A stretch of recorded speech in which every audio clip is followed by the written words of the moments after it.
السلام عليكم ورحمة الله وبركاته. اهلا بكم في قناة يوميات هبة. النهاردة هنعمل مع بعض حاجة حلوة وسهلة جدا. النهاردة هنعمل مع بعض العزيزية او العزيزة بطريقة سهلة جدا من غير مكرونة. طعمها وريحتها تحفة جدا زي ما انتم شايفين شكلها كده. هنجيب مع بعض لتر من الحليب او اللبن. هنحط عليهم 4 معالق كبيرة سكر او نص كوباية سكر حسب التحلية بتاعتك، لو عايز تزوديها او تقلليها. بس هي ال4 معالق او نص كوباية السكر بتبقى مظبوطة جدا. هنحط عليها 5 معالق كبيرة نشا زي ما انتوا شايفين كده. هو كل ده على البارد، لسه مولعتش النار.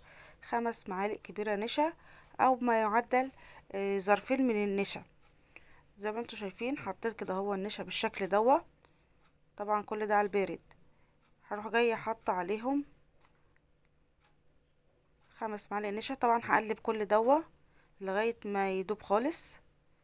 هفضل اقلب بالشكل ده، كل ده على البارد هقلبه خالص من لغايه ما الاقي النشا والسكر داب خالص. بعد كده هنزل عليهم بحبه من الفانيليا، يعني معدل ظرفين من الفانيليا، بتديها ريحه حلوه جدا. كل ده هقلبه. في المرحله دي كده هو هولع النار. بعد ما الاقي كله داب هولع النار على الهادي، ما تعليش النار ولا. هتفضلي ايدك بتقلبي فيها كده لغاية ما تحسي انها استوت، لان لو سلت ايدك هتلاقيها بتكلكع من تحت وبتلزق في قعر الحلة. فلازم ايدك على طول بتقلبي كده اهو فيها. طبعا زي ما انتوا شايفين انا بفضل اقلب كده. طبعا هنا اهو في المرحلة دي لو عندك معلقة من الكريم جانتيه حلوة قوي حطيها. ما عندكيش حطي مكعب زبدة بالشكل ده او معلقة سمنة. انا هنا كان عندي معلقة كبيرة من وش اللبن حطيتها. هفضل اقلب برضو زي ما انتوا شايفين، موقفتش ايدي من التقليب، لان لو سبتها هلاقيها شاطت من تحت او كلكعت معايا. هفضل اقلب فيها كده هو على نار هاديه، نار متوسطه. زي ما انتم شايفين اول ما الاقي الحروف طلعت في قفيع كده هو بالشكل بتاع الحروف، هروح جايه طافيه عليها النار ومدياها تقليبه. زي ما انتم شايفين مدياها تقليبه كده وسايباها. هجيب طبعا الصينيه، هحط فيها معلقه زبده او معلقه سمنه زي ما انتم شايفين، وهنزل فيها بالخليط بالشكل ده كله في قلبيها. واروح جايه ماسكاها فرداها كده هو. زي ما انتم شايفين هي بتتفرد بكل سهوله كده، المقدار مظبوط.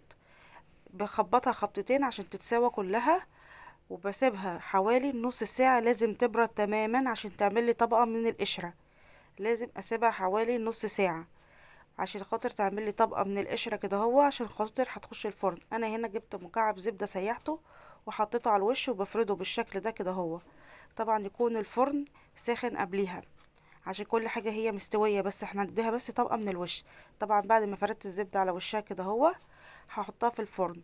طبعا في الفرن بالتسوية بتاعتها الحاجة طبعا مستوية، احنا بس عاوزينها تاخد وش.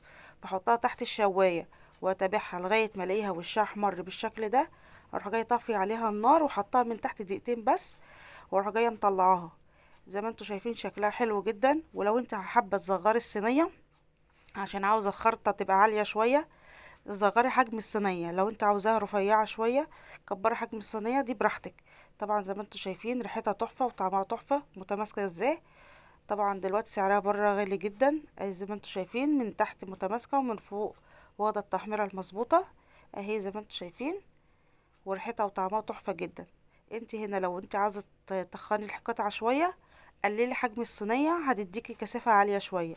اكون انا هنا صينية عشان كانت عندي كبيرة والخليط كان بسيط فطلعت كده، بس كانت مظبوطة وزي الفل وحلوة جدا.